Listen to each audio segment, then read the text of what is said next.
Welcome to another episode of Dad Up, everyone. Thank you guys very much for joining me. Really excited for the guest that I have on today because he deals in an area that a lot of people may be struggling in for not only men, but parents in general and kids for that matter as well. But he and I have gotten a chance to connect over social media, and what he's doing is very powerful. And that's why I wanted to have him on. So I'm very honored to have my good friend Simon Rinne on Dad Up. Welcome to the show, brother. G'day, Brian. How you going, mate? Doing well. Very cool. Let's dive right into it because I Mm, want to know a little bit more about you and your backstory, kind of your history, how you got into really Simon's, background is really in dealing with mental health and mental health for not only men but people in general. And so I'm really curious to see his perspective on the things that we've gone through the last 2.5 years. But let's dive in for my guests who don't know my listeners who don't know who you are, your back history, kind of yeah. how you grew up, how you got into it, and then obviously it's the dad podcast, so I want to know about your kids as well. Yeah, so I'll give a snapshot of where I'm at the moment. So I'm coming at you from Queensland Sunshine Coast in Australia. I'm a husband, I'm a son, I'm a father of two. I've got a 5.5 and a 2.5 year old. So we're up pretty early in the day. So that's why we're doing this at 6 a.m. my time from the future. And Right. I'm also a social worker. So I've got my own private mental health therapy business called Mindful Men. But what drove me to get into mindful men and mental health was 30 years living with mental illness myself. So when I was 8 years old, I developed what's called obsessive compulsive disorder.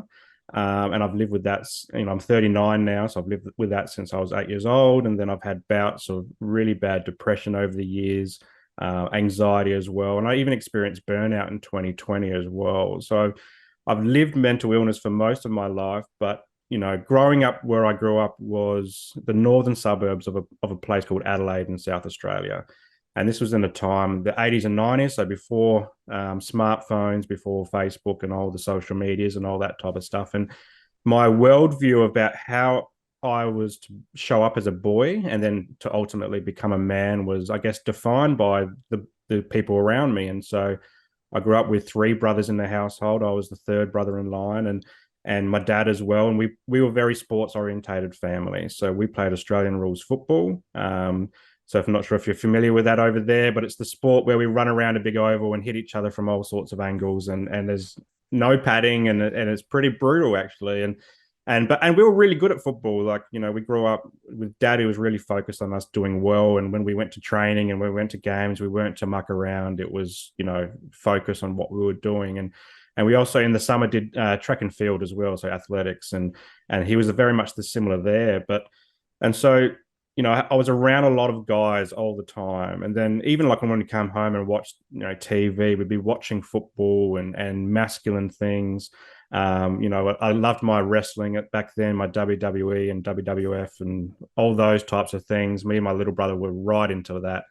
But even when we would watch a movie, we'd be watching movies like The Terminator and Die Hard and Rambo. Like these were very masculine movies, and so this is how I knew to be a boy was to be these tough kind of guys. And so like the whole mantra that came with that was that boys don't cry, boys don't show emotion, boys need to suck it up and move on. And so when I developed OCD at 8 years old, I didn't actually have an outlet to tell anybody what was going on. Um, you know, dad didn't talk about emotions or feelings or anything like that. Mum didn't really either. Mum would, give us a cuddle if we're upset about something, but we wouldn't go into a mental health discussion. In fact, mental health discussions have only been around for me for the last 10 years. Hmm. So for 20 years, I bottled it all up. I was being that boy and man that I was essentially socially conditioned to. And a lot of guys are similar, like they feel like they can't show emotions or talk about things because that's not masculine. And so I bottled it up. And for 20 years, I didn't talk about anything to do with mental illness. I wore a mask. So inside, I was absolutely hurting. But on the outside, you wouldn't think that there's anything wrong with me. And so, and then even like when I was around 16, 17, we started drinking. So the legal age for drinking here is 18. And then from there, I've had this, 20 or so years of drinking kind of to numb the thought processes that go in my mind. And 10 years ago, my now wife, she kind of gave me an ultimatum and said, Simon, the way you're showing up in life isn't really how I know you to be. Like, I know you've got a better person inside, and you're drinking too much. I was really depressed at the time. And so she said, you really need to go and talk to someone about this. And so 10 years this year was the first time that I went into a doctor's office and I said, I think I've got mental health issues. And from there, I was able to get a referral to a psychologist and go in and talk about all the things that I'd been bottling up since I was 8 years old. And what we identified was, yep, I had depression. I knew I had depression, to a lesser extent, anxiety, but I'd never heard of what obsessive compulsive disorder was before, or OCD. And we traced it back to around that 8 years old, in a schoolyard, when a student said to me, Simon, if you don't use your voice for more than a minute, you're going to lose your voice forever. And that implanted in me a real fear of losing my voice. And so that became my obsessive thought, the obsession in O, or OCD, should I say. And then the compulsive act, so the C in OCD, was to alleviate the obsession and the anxiety that's caused by that. And so I started humming to myself all day, every day, and with the aim of avoiding losing my voice. And nobody ever heard me do this. Or if they did, they never said anything to me. Mm. And so that happened for about 2 years, and then over the years, OCD has really evolved into different things. I don't do the humming thing anymore, thankfully, but I do a whole bunch of other things, like around checking and safety and a lot of obsessive thoughts that get to a point where I often lose track of reality, of events that happened, and a lot of anxiety for the future based on these types of thoughts as well. And so living with this, I remember around 16, 17, we're coming out of high school, and I started thinking to myself, what am I going to do when I'm older? I'm not really sure. I would have loved to have played football or track and field, but I started getting into partying and girls, and my focus went away from that, and kind of went away, and so I thought, oh, I'd love to help people similar to me that have gone through whatever I'm going through. Because at the time, I didn't know it was mental health or mental illness, because we didn't talk about it in the 80s and 90s, and even at the start of the noughties. And but I didn't really know how to do that either. So I kind of went on a roundabout journey of 15 years in the public service, and that's seen me move around Australia to different places in Australia. But about 7 or 8 years ago, my brain started feeling like it needed more study, and I wasn't climbing the corporate ladder. I was stuck in a job that I didn't really love, and so I thought, I'm going to go back to university, and this is where I found social work, and then I identified that social workers could work in mental health, and by this stage, I knew what mental health was. And so, yeah, I started a journey of studying a master's degree part time. I was working full time at the time in my old job. We had two kids. We had the kids in this period as well, and COVID, and then this is where I hit burnout. It all got too much, and I ended up having a few months off of work, and then the idea for Mindful Men kind of sprouted out of that. And I'd always wanted to have my own business, so I started planting those seeds for the business, which is now Mindful Men today.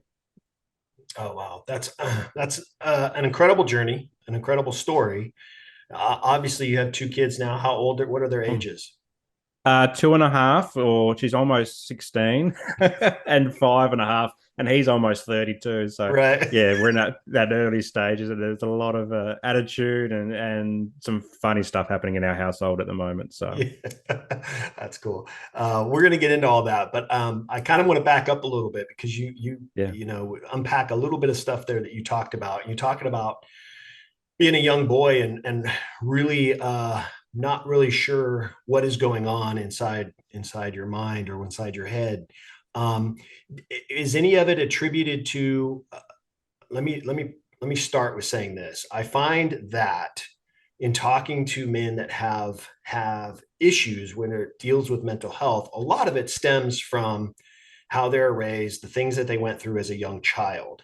For you, looking back, did you discover that in the therapy that you went through in the process? Did you discover that a lot of that really started from the environment maybe that you grew up in, not necessarily in the home, but maybe in the school. Did you discover that? Um, Not before 8 years old. Like mum would always say that I was this happy-go-lucky kid, and I was really like happy, and nothing could phase me. I was a boy's boy type thing, and but it wasn't until actually the early teens when things got really bad. So mum and dad split up when in my early teenage years, and me and my little brother went with mum. And from there, I kind of had this idea. I don't know where it came from that I needed to be the man of the house and needed to protect everybody. And so this is where OCD and depression really ramped up in this period was because I'd spend hours, like literally 2 to 3 hours every night, checking the locks on every door, Mm, window, that the blinds were shut in a certain way. Because I had this overwhelming fear that someone would break into the house when we were sleeping, steal our stuff because we didn't have much stuff. Everything was secondhand because mum had to find it. She was on a cleaner's wage as well, so she wasn't earning a lot of money. Or they'd come in and kidnap me or my little brother, or they'd come in and murder us or whatever. And, we didn't live in an overly dangerous place. Like the northern suburbs of Adelaide, it can be dangerous, like in terms of people breaking in, but not overly in terms of violence and stuff like that. But I just felt this. I just felt this real unease and fear of safety. And that stuck with me until today. Like, even last night I was up, a few times checking locks and doors and all mm, this stuff. And I don't even live in the northern suburbs of Adelaide anymore. I live in the Sunshine Coast. And I know I'm safe, but the brain in OCD says that you're unsafe and that you need to do these behaviors in order to alleviate the distress that's associated with it. And I remember being in those teenage years, I was so exhausted from checking things in the nighttime, but I'd also check things during the day at school and my have I got my wallet, have I got my keys? Because I was petrified if someone got those two things, they would know where I lived, and then they'd have the means to get into the house mm. as well. And so I'd be constantly checking these all day. You'd see me unzip my bag, check, zip it back up, check again because I felt like the wallet fell out when I checked, and so it was just a never ending cycle. Um, and it was during this period that I was just so exhausted by it, and I put my head on the pillow and I said, I just hope I don't wake up, Mm. and something in there, like, and it never happened. Obviously, I woke up, but I remember saying to myself one night, I was so exhausted, I was so down and out that I said to myself, Simon, the sun will always rise tomorrow. And that, I don't know where this affirmation or mantra came from. I never was into that. I didn't even know what they are until 2 years ago. But I said it to myself, and it kind of put that encouraged me to take my head off the pillow and realize that, yeah, today's pretty dark, but tomorrow's a new opportunity to start again. And I don't know, there's something about the sun is warm, it's new life, it's new day. And I've held on to that every day since then. And when I am in a dark space, I'll tell myself this mantra, and that kind of encourages me just to push through. It doesn't make everything go away and better, initially, but it certainly does help just to keep me focused and push through. But there's been different periods as well. Like high school, I was petrified of people. I had some good friends, but there was a whole bunch of people that I was absolutely petrified because we had a dangerous school. People was getting stabbed outside at the bus stop because of gang violence, and you'd often see kids walking around with machetes or knives or trolley poles. So the handlebar of a trolley, they'd kick them out and put them in the bag as weapons. And I mean, remember the first day of high school.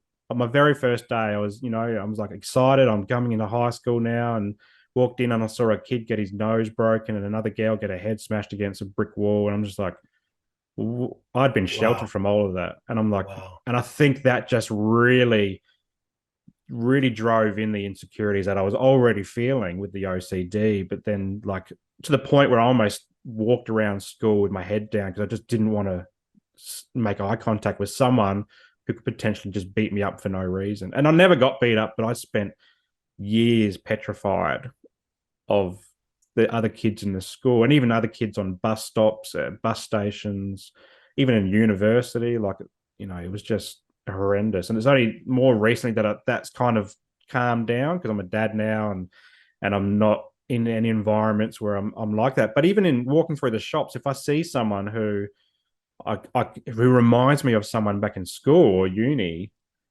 I would look down or I'd look the other way or I'd kind of go all weird and nervous. And my wife would be like, "What are you doing, Simon?" And I kind of like usher their family in a different way just because of this fear that just pops into my head and yeah, I just need to kind of move away from it. So I don't think I've ever really let go of a lot of that stuff, but it's certainly got easier as I've got older as well. How do you deal with that as a dad? Because you're dealing in your own struggles right now in various areas, but now you've got two kids that you have to Mm. protect and watch out for. How do you keep that in check so you're not constantly worried about them? Because I mean, as parents, we worry about our kids constantly. I have two older boys, and even my younger son who's away at college, he's in another state. I still, even though I know he's fine, there's that still that constant worry, and that's just a natural thing for a parent to go through. But for Mm. you, with dealing with the mental health issues that you dealt with and still deal with today, I mean, I can just imagine that can be extra hard on you as a parent. Yeah, it certainly is. And I often have this discussion with my wife is that whenever the kids say they want to do something, like go to the park or go do this, something innocent that kids want to do, my immediate response is no. Right. And it's not because I don't want to do it, it's because I know all the mental processes I'll have to go through to get through that thing. Like just to go down to the beach, it's packing everything, it's going to the beach, it's checking that we haven't lost anything, keys, wallets, phones, all that type of stuff. But when we go and do it, it's fun and I have a great time. But it's just the mental processing that comes along with that automatically has me saying no. And that's something I'm really trying to work on is saying yes more. And even working with my therapist as well, because I'm a therapist in therapy. So I'm Right. happy to say that. Like, and there's a lot of therapists who feel shame about that because they feel like they also have to be strong and no mental health issues. Similar to a dad, like you feel like you have to be that but you don't. Like it's in reality, you don't. Wearing your imperfections on your sleeve is actually a healthy thing to do, and it's a good thing. Um, but yeah, it is a lot of mental processing, and it's gotten a bit easier. I've relaxed a little bit over the years, like particularly since the second one's come on, and we realize, oh yeah, kids bounce, and we're not, the world's not going to end. Like if they fall over or whatever. But it is a lot of mental processing that I've sometimes I just have to sit with it and deal with it. But a lot of the time it's avoidance as well. Like kids' parties, the social anxiety that comes with that. Like it's generally my wife would go to that because I'm just too anxious to go and it's just too much processing. So that stuff I'll work through for a long time and I'm okay with that. And as long as the kids know that and they see me working in the mental health space and they recognize that I'm doing this for something bigger than me as well. So Yeah. You'd mentioned that your sobriety, kicking, drinking, I'm sure that you felt that that was part of your escape, part mm, of helping you get through or process things that you were going on mentally. You use this outlet. Men do that in various ways, whether it's drinking or drugs or gambling or various other addictions that they come up with to help soothe how they're feeling or the struggles they may be going through mentally. I did as well. I was in the military. I was in the Marine Corps, and in the Marines, we did a lot of drinking. And when I got out of the Marines, I grew up in an alcoholic family, but when I got out of the Marines, I continued that drinking, continued drinking. And I was doing it around my kids. And I started to see them grow up in an environment that I grew up in, where I'd tell my sons to go get me a beer out of the fridge. And I had to catch myself.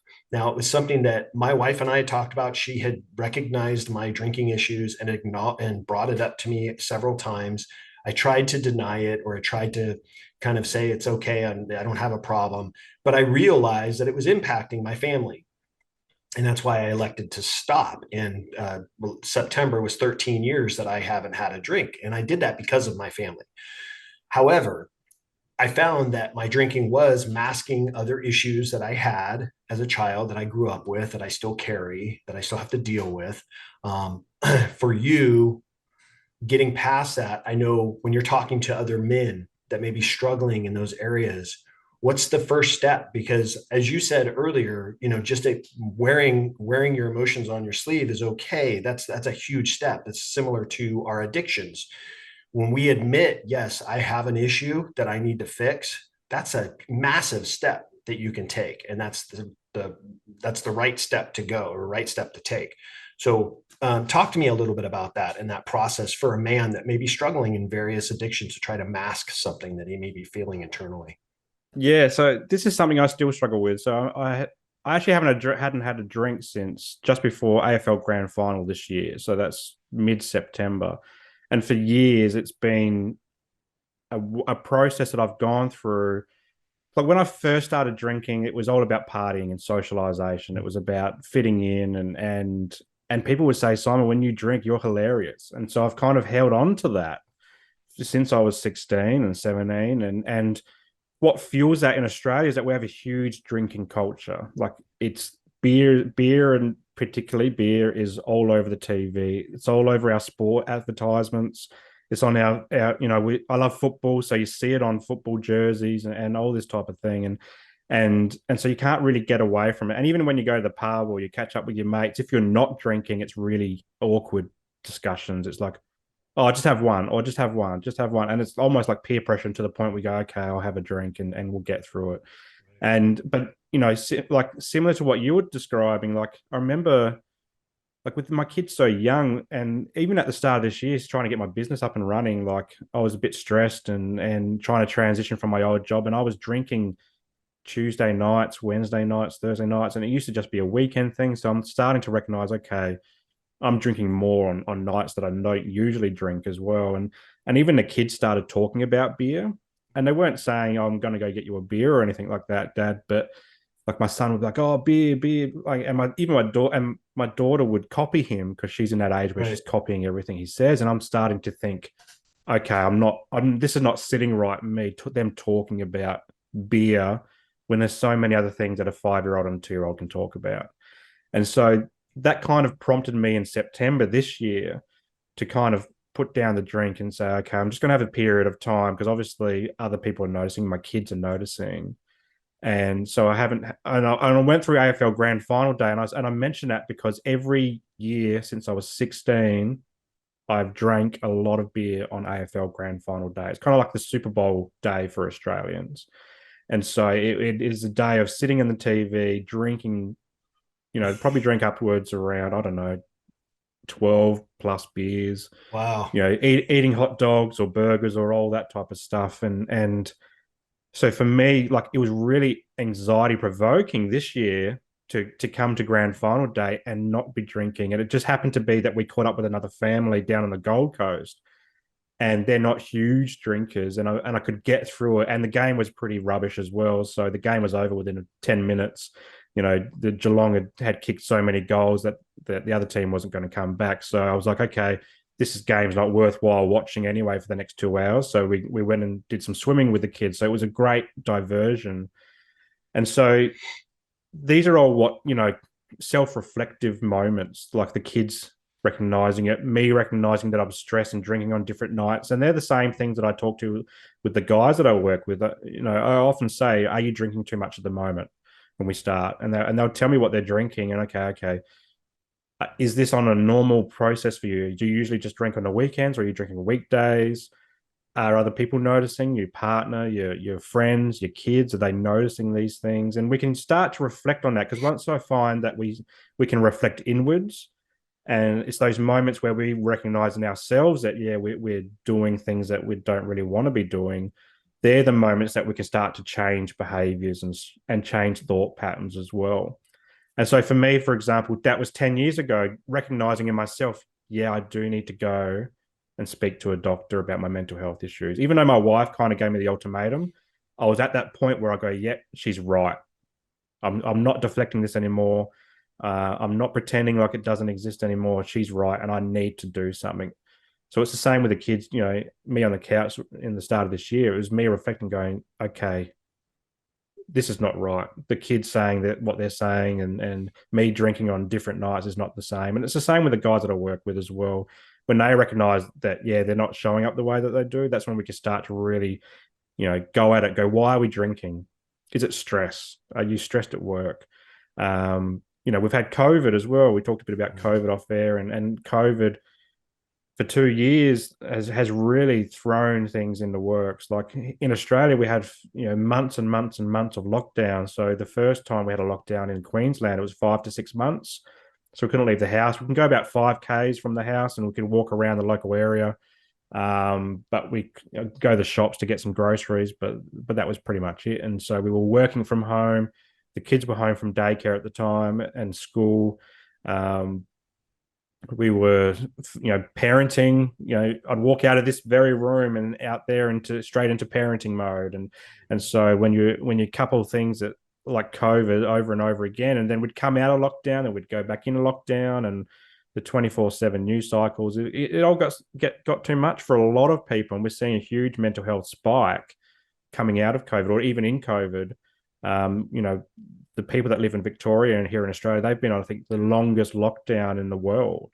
And they're only they came out of it only recently, and like while the rest of Australia was out of it. So they're even watching the rest of Australia out of lockdown, but their state said, no, we're going to do it longer. And so there's a lot of mental health issues, addiction, like drinking just to escape, you know, escape whatever's going on in life. And it's not a healthy coping mechanism, as you could probably agree to. Like, it's just something that we just turn to. And whether or not that, like, my dad didn't drink growing up. Mum didn't drink, or mum liked to drink, but she never really drank. It was only more when I got into those teen years, and it was the peers that I was around, it was the friendships that I was around, and I really found that exciting because it also helped me relax as well. So when I'm constantly on stated like heightened mode, to drink, it just helps relax. And so over the years, I'm trying to find more healthy ways to do that through mindfulness. And mindful men's about a mindfulness based practice. It's recognizing my exercise, so doing more exercise. I've tried meditation. I've tried men's yoga. I used to play sport, but I get injured too much these days. Like, I pull a hamstring straight away as soon as I walk onto an oval. I'm one of those blokes.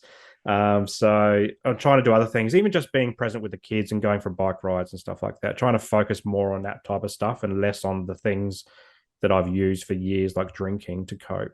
Yeah.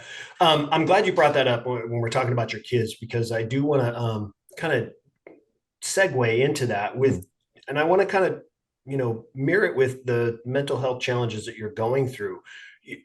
There are a lot of challenges that parents face just in general with kids, but now you've added an element to it that makes it even that much more difficult. And when we're talking about, trying to overly protecting your kids, or, making sure they're in a good environment, or constantly worrying, what kind of challenges are you facing as a dad with two young kids, and, having to not only talk to people and help people through their mental health issues, but also deal with your own? What kind of challenges are you facing right now as a dad? Yeah, so OCD for me, it fuels high levels of perfectionism. And so everything has to be perfect, because otherwise the mental processing starts. If things are out of place, or we're doing something unusual or spontaneous, it really flares things up. And so I'm really, like, I've been working with my therapist in the recent months to purposely fail at things. So I'd set my perfectionism bar would be so high for myself, but other people, even my kids. Like, I expect my 5-year-old to have the mental processing of a 39-year-old bloke, which is just not right. And so kind of projecting some of that onto him and on my son, and it's just not right. So I'm just really trying to purposely fail and sit with that and recognize that, often parents, they try to be perfect parents, and we want to cushion our kids growing up, and we want them to have everything in the world that we didn't have, but also we kind of lose track of them needing to figure things out on their own, and their own way of life as well. So I think, particularly for me, living with mental illness, I really, really don't want them to grow up in an environment where they feel like they can't talk. And I do a lot of this for my son. I do a lot of the podcast for my son, because I want him to grow up feeling like, yeah, dad could talk about his mental health issues, and so can I. I can turn to someone, whether or not it's me, it's my wife, or a professional, and I want him to see that it's okay to be not okay. And so a lot of that is just wearing my heart on my sleeve and showing him that it's okay to be emotional. And he gets really emotional, more so than my daughter. He's my wife says that he's just like me, which scares me a lot, because I just don't want him to go through what I've been through. But at the same time, if he does, it's okay because I know how to help him or know where to get help for him as well. But through the therapy journey and through my social work studies, I've come across this concept around good enough parenting. And it's this idea that we don't have to be 100% right parents and get things right all the time, because we beat ourselves up as dads and mums as well when we don't get things right. Maybe we yell at our kids are yelling, and then we find ourselves yelling at them to stop yelling, and we beat ourselves up, or we snap.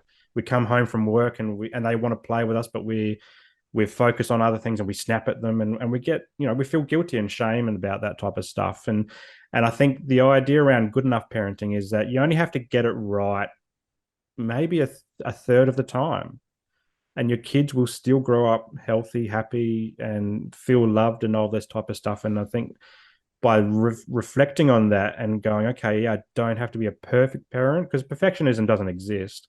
It's just Right. something that we apply to everything. If we can just get into our heads that we can be good enough parents, we can give ourselves a break as well. And that can alleviate some of our own distresses and mental health issues as well. Because when we feel like we're not getting it right, that drives up anxiety, it drives up depression. Um, if you've got OCD, it might do something like that to your OCD as well. And whatever mental illness you're going through, or even just stress in general. And we're seeing a huge rise in burnout. So I've experienced burnout too, as I mentioned before. And burnout's becoming a real big thing as well. And people just feeling like they have to hustle 24/7, when we can take the foot off the gas and just relax a little bit and be okay with that. Like, we don't always have to be on the go, from a family perspective as well. And I think when we think about it like that, we can kind of give ourselves that break and just recognize that the world will still turn if we just chill out and do things that are less perfect as well. Yeah. You know, you're absolutely right. I think parents put too much stress on themselves of trying to be the perfect parent. And it can go the other way too. There could be parents that are just completely disconnected from their kids. Mm, And both of those scenarios have a very negative impact on your child and your relationship with your child. And your child needs to be able to come home and feel like their home is their safe space, their area where they can open up and communicate with their parents. And if you put mm, them in a position as a parent to make them feel that that is not the case, that's where the bonds break down, and that's where the relationship breaks down. And you'll find that they'll start to rebel in other areas, and you're just going to have a mess on your hands. So, like for my wife and I with our boys, it was a constant reminder to them that, hey, whether you've done something right or wrong, whether you think I'm going to be disappointed in you or not, I still want you to be comfortable to come talk to me. mm. Yeah. Yes, there may be times where I may be disappointed in the decisions you've made. I've told my boys that there may be times where I may be disappointed in what you've done. That's okay. I'm allowed to have those feelings. However, that doesn't mean that that doesn't change the love that I have for you. It doesn't mean that it doesn't change the fact that I'm still going to help you work through that situation. So, because of that level of communication that my wife and I both had with our boys, it's remained constant throughout their lives. There were many struggles, many challenges that they faced as young boys growing up. They're both 20, one's 24, the other, or going to be 24 this month, and the other one's 21. So they still now, at the ages that they're at now, still talk to us about things that they're maybe feeling or thinking. Even if it's something that we've done or didn't do as parents, they'll tell us, you know what, I didn't like how you talked to me. Like when you said that, I didn't appreciate that. Those are the kinds of communications that we need to have with our kids, and be able to allow them the freedom to have that expression with us as parents. So I think that's critical. You're talking about earlier, you had just mentioned it about your son acting just like you, your wife saying he's just like you. Now, as a parent, as a dad who may be going through some mental health struggles, that could be a worrying part of us, as we can worry as parents that our son or daughter is going to pick up our issues that we have. You struggle with that right now. You admitted it. You're worried about him developing those problems or those issues that he's having mentally. What do you say to dads that have that stress or that anxiety that, you know what, I'm going through something right now and I know my son's recognizing it. I don't want him to go down the same road. What do I do? I mean, how am I supposed to fix that? Yeah, I think there's no fixing, to be honest with you. Like everyone's different. We're all programmed and wired differently, and we're going to respond differently in different things. I think it's just showing by example, like what you're doing. So for me, it is talking a bit on podcasts. He knows all about mindful men, and he's even been on the Mindful Men podcast That's himself, cool. and he knows what I'm really into. I'm really into men's mental health, and so I think by just showing him that it's okay to talk and come on the podcast and to be a therapist and talk in therapy and help other people around mental health, that he recognizes, okay, yeah, you can talk about this stuff, and you can. There's treatments available. There's different ways, processes available as well.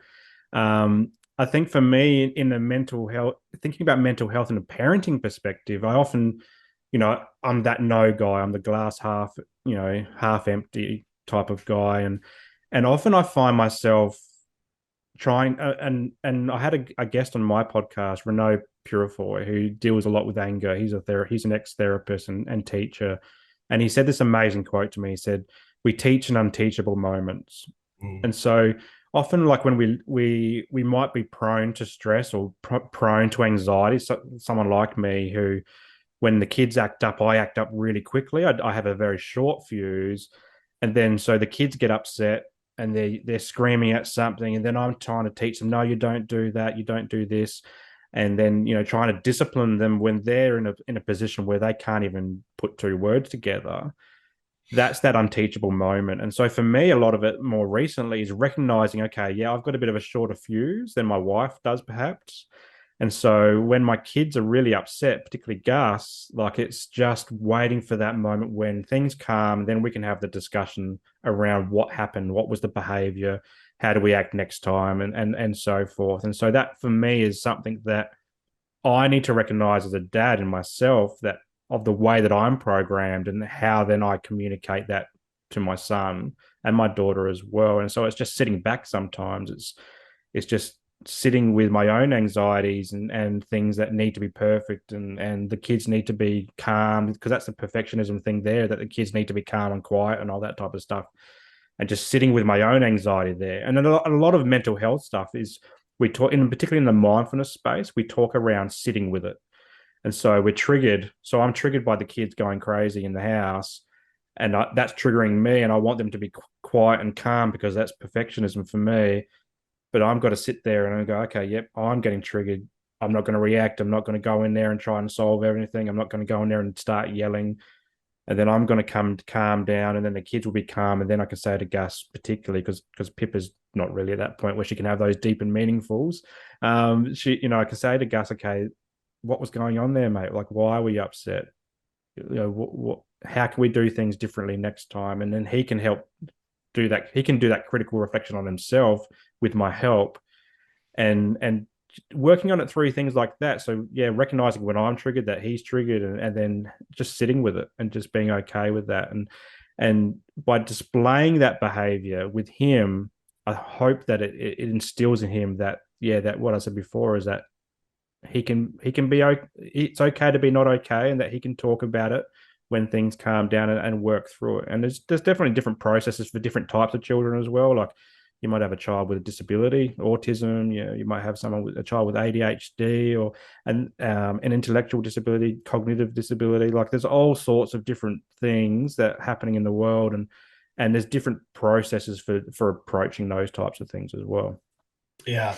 I think the communication, what you were talking about there, helping him work through it, allowing him to kind of speak, is super important. And it'll help him to recognize that, yeah, this, like I said earlier, this is a safe space. My dad's Mm. asking me to share my feelings. I'm going to share my feelings, and he's going to respond in an appropriate manner and not get mad or yell or get up, frustrated with how what I'm feeling. So I think that's really important. That's great.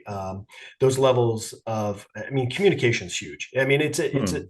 an important aspect of our lives, whether it's in business, relationships, with our spouse, with our kids, the communication is what matters. And if the communication is broken down, you can only imagine where it goes from there.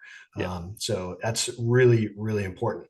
I'm going to ask you this question, and I think this is really important for men to understand because as a man myself, we talk a lot about the masculinity, and we're talking about reaching out and getting therapy. Men in general see therapy as failure, and they Hmm. see it as, okay, if I go to therapy, it means I've failed. And I don't want to be looked at as a failure. So, in your words, speaking as someone who's gone through therapy, I've gone through plenty of therapy myself, speaking as somebody who's gone through therapy and also somebody that's working with men, what would you say to dads, or maybe moms too, but dads in particular? Hey, you know what, Simon, if I come and talk to you, I'm looked at as a failure. So I don't know that I'm comfortable doing that. So my question is, why is therapy important for men? Yeah, I think it all comes down to this really cool quote that I love. It's not weak to speak. And like, we've been programmed to think that it's weak and feminine and even like in the 80s and 90s, like we were labeled as gay as well. Like if we were anything less than this macho man, and like we were labeled with these things. And so we've held on to that going, I don't want to be seen as weak or gay or feminine or whatever. And so I think if we can just get over that, it's 2022 and recognize that how you're showing up is not how you wanted to show up in life. Like for me, it was drinking too much. Then my wife was saying, Simon, you got to go get help because you're depressed, you're snapping all the time, your OCD's through the roof. And this was a time before kids as well. You're not showing up how you like, how I know you can show up. And so just reflect inwards. And it doesn't have to be therapy as well in the mental health space. So I always like to remind guys to go, okay, are you eating right? Are you eating enough vegetables and a balanced diet? Are you drinking too much? If you are, maybe pull back a little bit, or or have some dry time. Are you sleeping enough as well? Because if you don't get enough sleep, you're cranky and you're just running on empty all the time. And are you exercising? They're the four big things. Like you can do those without doing anything else. And then if you can find a good friend to talk to, or a family member, or someone you just trust who's got a good head on their shoulders, it doesn't have to be a doctor or a psychologist or a counselor. Just start the conversations and go past the superficial, yeah, I'm okay today or whatever. Like actually go deeper and go, actually, I'm not doing okay, and see where that conversation goes, because you can do all those things and sometimes alleviate some of this stuff. It could be just prolonged stress that you just need to get off your chest and stuff like that. But if you get to that point where you're still not recognizing any gains, it's that therapy can certainly help. And for example, like for OCD, for me with OCD, I never knew I had it unless I went to a psychologist and they diagnosed it. Mm. And from there, I could go, okay, this is why I think the way I do, and this is why I behave the way I do. And things started to make sense in the world. And all those things that I've been going through since I was, for the 20 years earlier, since I was 8 years old, I could understand it. Okay, this is what OCD means. It means an obsessive thought. It means a compulsive behavior. And it's a disorder because it's over an hour of my day and it's really impacts my day. And I'm a firm believer that knowledge is power. So the psychologists, counselors, doctors can give us this knowledge. We don't have to go and do master's degrees like I've done. You can just go and get from the people that have already done the study, and they can give you cool tips and tools to do on your own. So I'm really big in mindfulness. So I do a lot of mindfulness based practices, but I learnt that from social workers and counselors and therapists. And then now I apply that in my own therapy practice with the guys that I work with, and they love it. We do a lot of stuff around identity and values and setting goals as well, and kind of getting out of the groundhog autopilot, your groundhog day autopilot mode, and into a mode where we go, yes, I want to spend more time with my kids, or yes, I want to change careers, or yes, I need to change this relationship because it's hurting me and stuff like that. So therapy is not just about sitting there in a clinical room and just offloading all your deepest and darkest secrets. It's actually a lot of problem solving as well. Right. It's a lot of goal setting. It's a lot of just shifting your focus and being mindful of who you are in the world. Because as time progresses, and I often reflect on this recently, is like growing up in the 80s and 90s, mum and dad did the best that they could with the tools that they had on hand. But now in 2022, there's so much more knowledge about mental health. And there's different techniques that you can use. Like it used to just be cognitive behavioral therapy, but now I've been exposed to what's called exposure response prevention, which is a form of cognitive behavioral therapy, which is really good for OCD. And so by learning about that even exists, I can go and do it and get better help. I was talking to a guy on my podcast the other day who was misdiagnosed Mm, with morbid jealousy, but instead he actually had borderline personality disorder. And mm, so he'd been on a journey of the wrong treatments and the wrong medications, but it was finally when a progression in advancements in technology and evidence-based research that he could go, okay, I don't have morbid jealousy. I've actually got borderline personality disorder, and I can get the proper help for that. And he's on a better recovery pathway as well. So things change over time, and it's not just a one size fits all. And I often say to guys as well is that you might be experiencing a mental health issue, and next to you is somebody else experiencing a mental health issue, and what they do is they'll compare. It's like, oh, yours is worse off. So maybe you've been to war, for example, and you've seen people get shot. You've been in the armed forces, but mine is my dog died last week, and I had a really big attachment to my dog. And so you go, okay, the guy that went to war, he's been through more, so I'm just going to keep quiet about my stuff.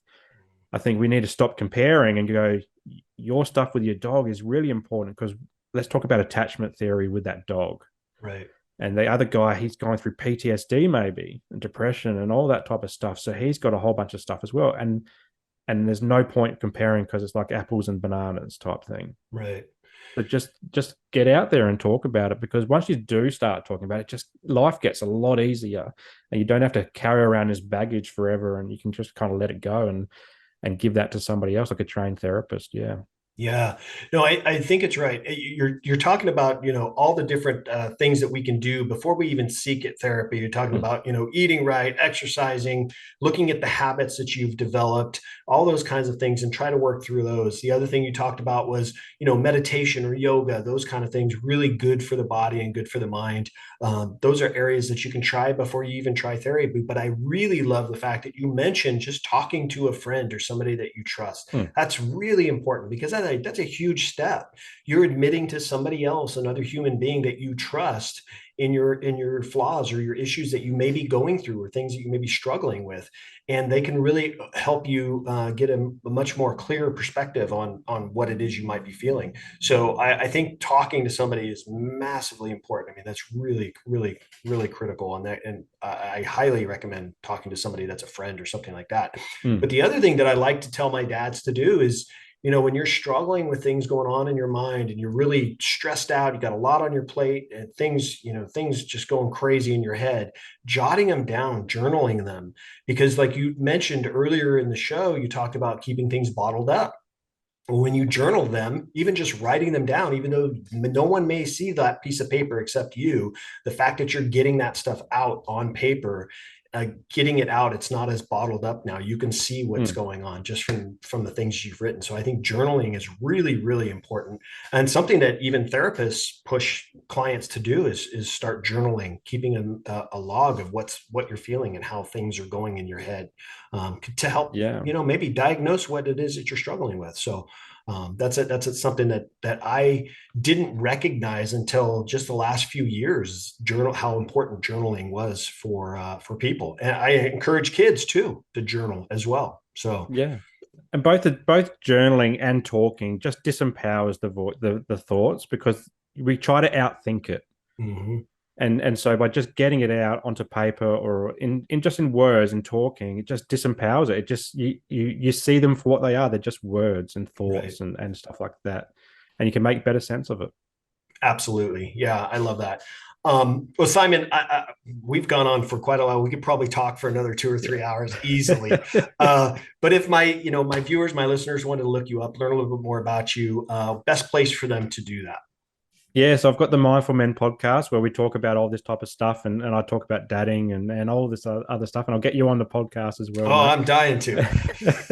But if you're in Australia and you want to work with me, my website's probably the best. So it's www.mindful-men.com.au. And that's also got links to my social media as well. So I've just got onto TikTok, Facebook. I've got the podcast up on YouTube. I'm on Instagram as well. I'm pretty much everywhere, just talking about this type of stuff and other stuff that men can be mindful of as well. Oh, that's awesome. All right. Well, cool. Well, Simon, thank you again, my friend. Pleasure to meet you virtually finally. Thank you so much for, sharing your wisdom, your knowledge, and also your story, kind of your history of what you've gone through personally. I really appreciate you being on the show. Bryan, thanks so much. I've really enjoyed coming on, and thanks for holding space for a mental health discussion. It's really important that we do it with each other. Yeah. Yeah, absolutely. Thank you for that. Yeah, absolutely important. I think it's especially like we talked about over the last 2.5 years, in particular, just the struggles that not just talking about men and dads, but people in general, even our kids. I mean, the mental health struggles that our kids went through during the pandemic is just massive, and they don't understand it. And you know what? As parents, we've never been through it, so we don't understand it either. We have to try to work together.